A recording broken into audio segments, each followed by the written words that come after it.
নমস্কাৰ বন্ধু বান্ধৱীসকল, কি খবৰ আপোনালোকৰ? নিশ্চয় সকলোৱে ভালেই। আজি মই আন এটা ভিডিঅ' লৈ আপোনালোকৰ মাজলৈ আহিছোঁ। আপোনালোকে ধৰিব পাৰিছেনে বাৰু আমি ক'লৈ আহিছোঁ? গোটেই মানুহ লানি পাতি আছে টিকেট কাটিবলৈ। হয়, আপোনালোকে ঠিকেই ধৰিব পাৰিছে। এয়া আমি আহি পালোঁ আজি শিৱসাগৰৰ তলাতল ঘৰ চাবলৈ।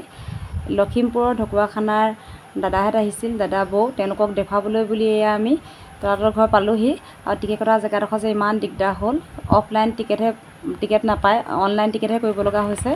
মানুহ লানি পাতি আমনি লাগি গ'লগৈ।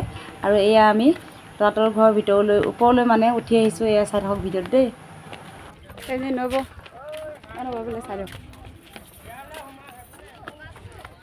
নিজৰ জেগা হৈও আজি কিমান দিনৰ মূৰত চাবলৈ আহিছোঁ।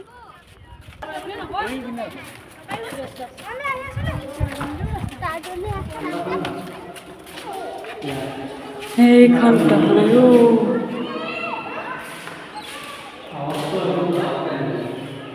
যে অকলে আহিব নোৱাৰোঁ মানে এইকেইটা পৰিয়ালকেইটা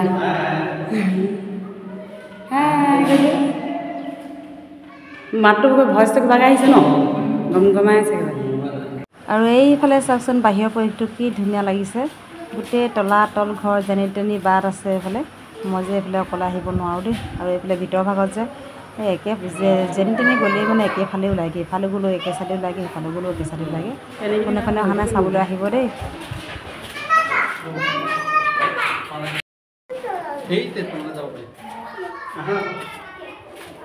সেইফালে তলতে নামি আহিছোঁ দেই আমি।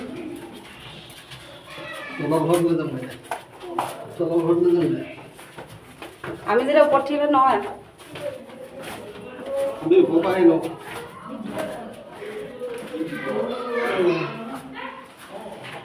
এইফালে আকৌ ঘৰ এনেকৈ আছে।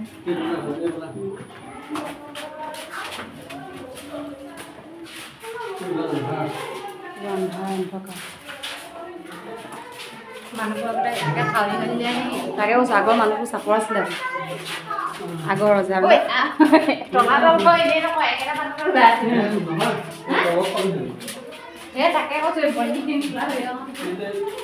আহিছিল ন বোলে আমি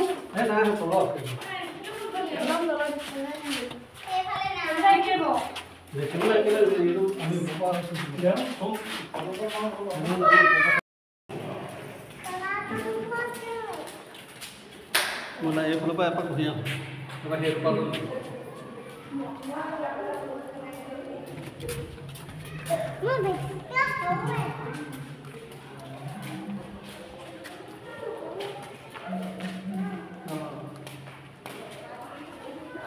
কিমান চাপৰ আহিলেচোন আগতে মানুহবোৰ।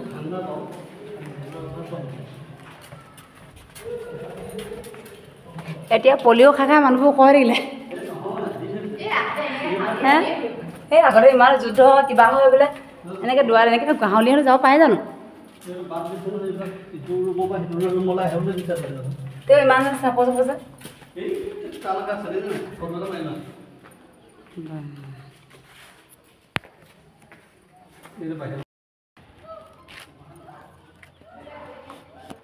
যে ইমান গৰম, কিন্তু তলাতল ঘৰৰ ভিতৰলৈ সোমাই গ'লে ইমান ঠাণ্ডা ঠাণ্ডা লাগে ভিতৰখন, বহুত ভাল লাগে। যদিও মানে ৰ'দ পৰি গৰম উঠি আছে, মানে ভিতৰ ভাগত থাকিলে মানে ৰ'দ দিছে নাই গম নাপায়, আৰু বহুত চেঁচা চেঁচা অনুভৱ হয়, গাটো ভাল লাগে। আৰু এইয়াই হৈছে আমাৰ শিৱসাগৰৰ তলাতল ঘৰ। আপোনালোকে কোনে কোনে চোৱা নাই চাই যাব দেই, ভাল লাগিব। এতিয়া বহুত বেছি গৰম পৰিছে, অলপ ঠাণ্ডা হ'লে আহিব। আৰু এইফালে চাওকচোন দাদাহঁতে ফটো মৰাত ব্যস্ত, ময়ো দুকপিমান ফটো তেওঁলোকক উঠাই দিলোঁ। আৰু এতিয়া যাওঁ আমি ৰংঘৰলৈ, চাই থাকক। এয়া আমি নামি আহিছোঁ, আৰু ৰংঘৰটো কেনেকুৱা পৰিৱেশটো অলপ দেখুৱাম আপোনালোকক, আৰু চাই থাকিব দেই ভিডিঅ'টো।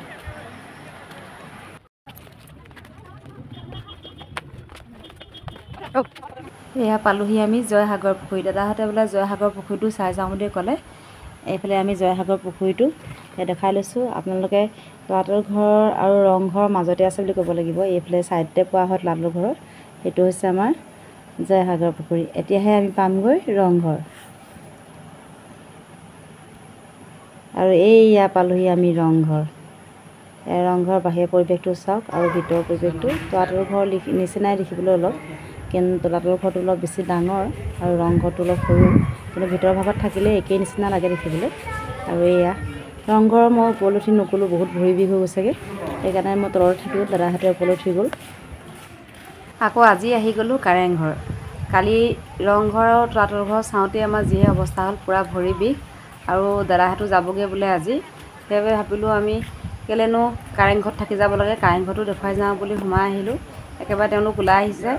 আৰু কাৰেংঘৰৰ বাহিৰৰ পৰিৱেশটো যে ইমান ধুনীয়া, গোটেই ছাইডটো ফুলেৰে ভৰ্তি হৈ আছে। আৰু এইফালে আমি ভিতৰলৈ উঠি আহিছোঁ, ওপৰলৈ মানে ঢেৰ ষ্টেপ আছে, ভৰি বিষ হৈ যায়গৈ। আমি কাৰেংঘৰৰ পৰা ওপৰলৈ উঠি আহিলোঁ। ইয়াতকৈ ওপৰ এভাগ আছে, সেইফালে ৰাস্তাটো বন্ধ কৰি দিলে, এতিয়া যাবলৈ নোৱাৰি সেইফালে। আৰু এইফালে চাওক বাহিৰৰ পৰিৱেশটো ইমান ধুনীয়া লাগিছে, বাহিৰৰ পৰিৱেশটো চাৰিওফালে ফুলেৰে ভৰ্তি হৈ আছে, ভাল লাগিব আহি।